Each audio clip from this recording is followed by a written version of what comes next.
भारत में भ्रष्टाचार एक ऐसा वायरस है जिसे हर सरकार मारने का दावा करती है, लेकिन हर बार ये और ताकतवर होकर लौट आता है।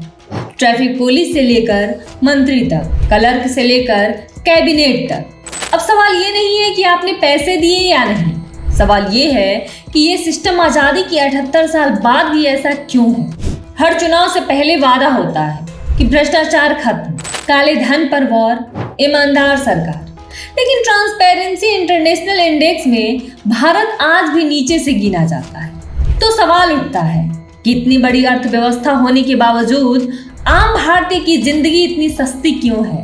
जवाब एक शब्द में है, भ्रष्टाचार। ये कोई सिस्टम की गलती नहीं है, भ्रष्टाचार ही हमारा सिस्टम बन चुका है। सरकारी दफ्तर में आपकी आवाज नहीं सुनी जाती क्योंकि वहां फाइल नहीं, पैसा बोलता है। न्याय कोर्ट में नहीं, टेबल के नीचे मिलता है। ये सिस्टम बना कैसे, चलता कैसे है, और सबसे बड़ा सवाल, क्या इसे तोड़ा जा सकता है? तो वीडियो के आखिरी मिनट तक बने रहिए। साल था 1947। भारत आजाद हो चुका था, लेकिन हालात आजाद नहीं थे। देश बढ़ चुका था, भारत पाक युद्ध चल रहा था और सीमा पर खड़े भारतीय सैनिक के पास एक जरूरी चीज की भारी कमी थी, जिप्स की।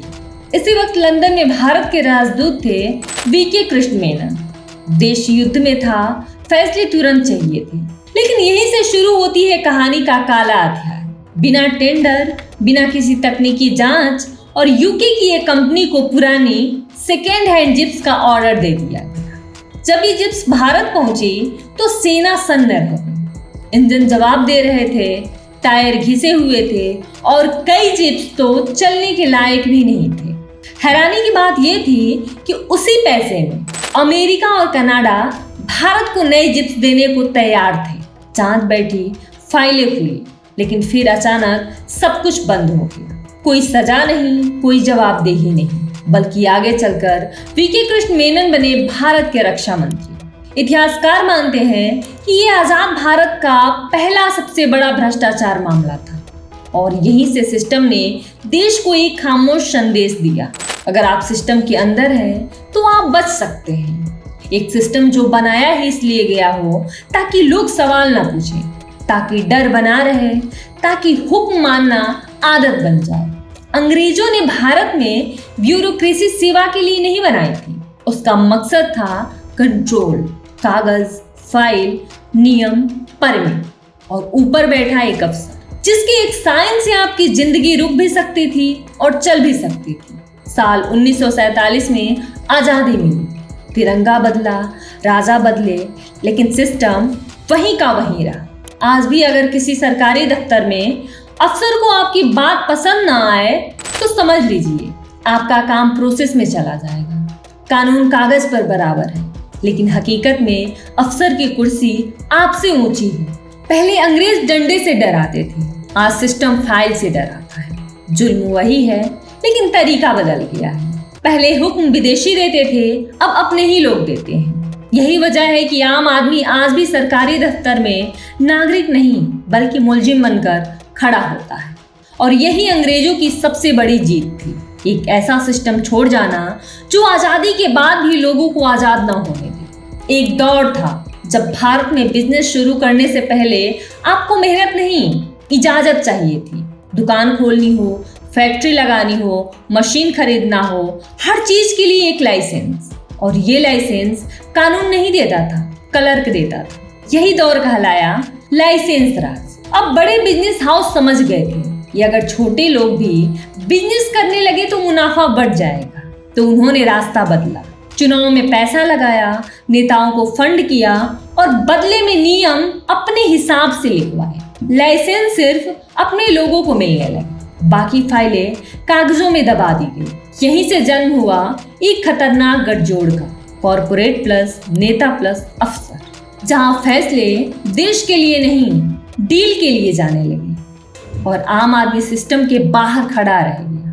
जब खुले रिश्वत लेना सिस्टम के लिए खतरनाक होने लगा तो भ्रष्टाचार ने अपना चेहरा बदल लिया। अब पैसा सीधे हाथ में नहीं जाते थे, बीच में आया एक नया किरदार, दलाल।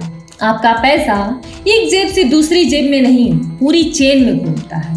दलाल सिर्फ चेहरा नहीं, असली ताकत कुर्सी पर बैठी होती है। इस सिस्टम की सबसे खतरनाक बात यह है कि यह आपको मजबूर कर देता है रिश्वत देने के लिए। आप अपराधी नहीं होते, फिर भी आपसे जुर्माना वसूला जाता है और धीरे धीरे भ्रष्टाचार नॉर्मल लगने लगता है। आपने अक्सर सुना होगा कि कोई आदमी करोड़ों रुपए देकर पार्टी का टिकट क्यों खरीदेगा। वो चुनाव लड़ता है, फिर प्रचार में सीमा से कई गुना ज्यादा खर्च करता है। पोस्टर, रैली, भीड़, मैनेजमेंट, सब कुछ पैसे से। अब सवाल ये है कि अगर वो जीत गया तो क्या वो आपकी सेवा करेगा? नहीं। जो पैसा टिकट में लगाया, जो पैसा चुनाव में फूका, उसे वापस निकालना जरूरी है। और ये काम अकेला नेता नहीं कर सकता। उसे चाहिए अफसरों की मदद, पुलिस की चुप्पी और सिस्टम की मिलीभगत। यहीं से सेवा खत्म होती है और सौदे शुरू होते हैं। चुनाव लोकतंत्र का त्योहार नहीं, ये इन्वेस्टमेंट बन जाता है, जहां जनता मतदान करती है और सत्ता मुनाफा गिनती है। सोचिए, जिस वर्दी को देखकर आपको सुरक्षा महसूस होनी चाहिए, उसी वर्दी को देखकर आप डर जाते हैं। मार्च 2025 का सर्वे कहता है 63% भारतीयों को पुलिस पर 0.0 का भी भरोसा नहीं है। चालान कटे तो पैसे दो, FIR लिखवानी है तो पैसे दो, नाम हटवाना है तो पैसे दो। कानून यहाँ किताबों में है, हकीकत में रेट लिस्ट चलती है। कागजों में लिखा है न्याय सबके लिए बराबर है, लेकिन कोर्ट की सीढ़ियां चढ़ते ही ये लाइन झूठ लगने लगती है। यहाँ जमानत एक प्रक्रिया नहीं, एक रेट लिस्ट है। हर केस का दाम अलग है, हर तारीख का दाम अलग है। सड़क बनती है, उद्घाटन भी हो जाता है, लेकिन पहली बारिश में डमर बह जाता है। क्यों? क्योंकि इंजीनियर ने घटिया काम को पैसे लेकर पास कर दिया। बिजली कंपनी को लाइन लॉस दिखाया जाता है, घाटा बढ़ाया जाता है और उसका बोझ आपके बिल में जोड़ दिया जाता है।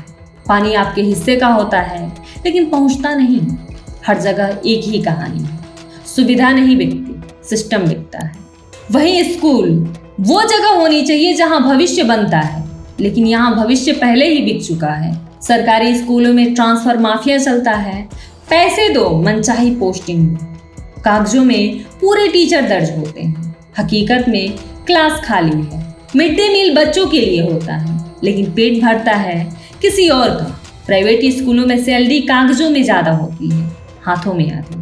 यहाँ शिक्षा ज्ञान नहीं देती, दिल सिखाती है। और जब शिक्षा ही करप्ट हो जाए तो देश का भविष्य अंधेरे में चला जाता है। जब चुनाव पैसे की ताकत से नहीं, नियमों की पकड़ से लड़े जाएंगे तो लोकतंत्र बचेगा। और सबसे जरूरी, ईमानदार अफसरों को साइड में नहीं, फ्रंट में लाना चाहिए। भ्रष्टाचार कानून से नहीं, बल्कि नीयत से खत्म होता है। हर बार जब हम समझौता करते हैं तो सिस्टम थोड़ा और ताकतवर हो जाता है। हर बार जब हम डरते हैं तो न्याय थोड़ा और पीछे हट जाता है। याद रखिए, सिस्टम तभी तक चलता है जब तक लोग उसे सहते हैं। अब फैसला आपके हाथ में है, या तो आप इस गंदगी का हिस्सा बने रहिए, या फिर इतिहास में वो नाम बनाइए जिसने कह दिया कि अब बहुत हो चुका।